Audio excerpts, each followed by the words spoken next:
अस्सलाम वालेकुम रहमतुल्लाहि वबरकातुहू। आज हम बात करेंगे सिविल रिवीजन की लिमिटेशन के बारे में कि सिविल रिवीजन निगरानी दीवानी की लिमिटेशन कितनी है और आपको कितने दिनों में सिविल रिवीजन अगर फाज किया आपके खिलाफ एक ऑर्डर आ जाता है तो आपको कितने दिन में civil revision before the competent court लगानी चाहिए, और अगर फाज किया आप नहीं लगाते तो फिर उसके कॉन्सिक्वेंसेज यानी कि नताइज क्या होंगे और आपको फिर छुटकारा कैसे मिलेगा, आपके पास कौन सा सोल्यूशन बचता है और आपने उसको कैसे सॉल्व करना है। मेरा नाम है अवैस हसन साबर एडवोकेट और आप मेरे यूट्यूब चैनल देख रहे हैं जिलान डिस्क्लोजर्स।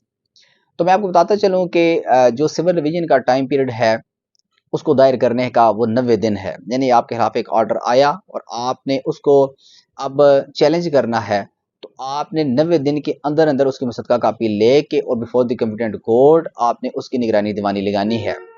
बिलफर्ज मुआल अगर फर्ज किया आप 90 दिन से ऊपर जो है वो टाइम पीरियड गुजर जाता है और आप सिविल रिवीजन नहीं लगाते, तो उसका तरीकाकार ये है कि फिर आपको कंडोनेशन ऑफ डिले यानी कि ताहीर में माफ़ी की दरखास्त में लगानी पड़ती है कि मैंने इस वजह से जो है वो 90 दिन के अंदर अंदर सिविल रिवीजन नहीं लगाई। यानी तो अगर फर्ज किया आप 90 दिन से थोड़ा सा पीरियड ऊपर गुजर जाता है, 5 दिन, 10 दिन, महीना, 2 महीने, तो you will have to explain each and every minute before the committed court that why you had not filed the civil revision before the committed court in prescribed limitation period which is enumerated in preferential law 1992। ठीक हो गया ना। तो आपको each and every minute explain करना पड़ता है कि आप बिफोर द कम्पिटेंट कोर्ट क्यों नहीं आए।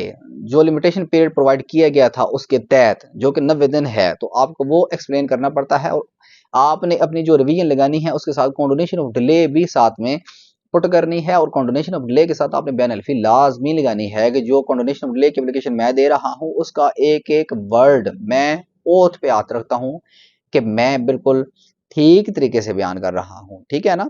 तो आपको ये करना पड़ेगा। अगर फर्ज किया फर्ज माल आप ये कॉन्डोनेशन ऑफ डिले नहीं लगाते तो फिर आपकी सिविल रिवीजन मेंटेनेबल नहीं होगी और वो खारिज कर दी जाएगी। लेकिन कोर्ट की डिस्क्रिशनरी पावर है कि वो फिर भी एंटरटेन कर सकती है अगर आपकी सिविल रिवीजन में जान है।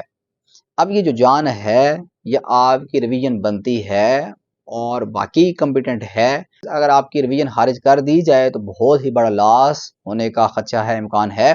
तो फिर कोर्ट जो है वो आपकी सिविल रिवीजन मेंटेन एंटरटेन कर लेगी। इस हवाले से जो जजमेंट आपको बताने जा रहा हूँ आपने लाजमी नोट कर लेनी है और वो आपने पढ़ भी लेनी है, प्रिंट आउट निकाल लेनी है। अगर आप इसी परेशानी से गुजर रहे हैं तो ये बड़े काम की आपकी जजमेंट होगी। वो जजमेंट है PLD 2010-582 supreme court, PLD 2010 582 supreme court, ये आपने नोट कर लेनी है। इंशाल्लाह बड़े काम आएगी आपकी। आपने लाजमी ये वीडियो शेयर भी करनी है। हो सकता है कि आपके काम की वीडियो ना हो लेकिन आपके शेयर करने से ये उस बंदे तक, उस शख्स तक पहुंच जाएगी जो इस परेशानी से गुजर रहा है, कि जो ये चाहता है कि उसकी जो निगरानी दीवानी है वो मेंटेन हो जाए, एंटरटेन हो जाए।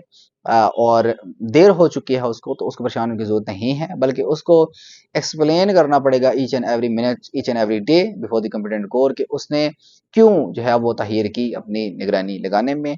तो उसके लिए ये जजमेंट बड़ी मवाफिक होगी, बड़ी जो है वो बेनिफिशियल होगी। तो मैंने सोचा कि ये वीडियो आपके साथ शेयर कर दूँ। बहुत बहुत शुक्रिया। अल्लाह ने के बाद।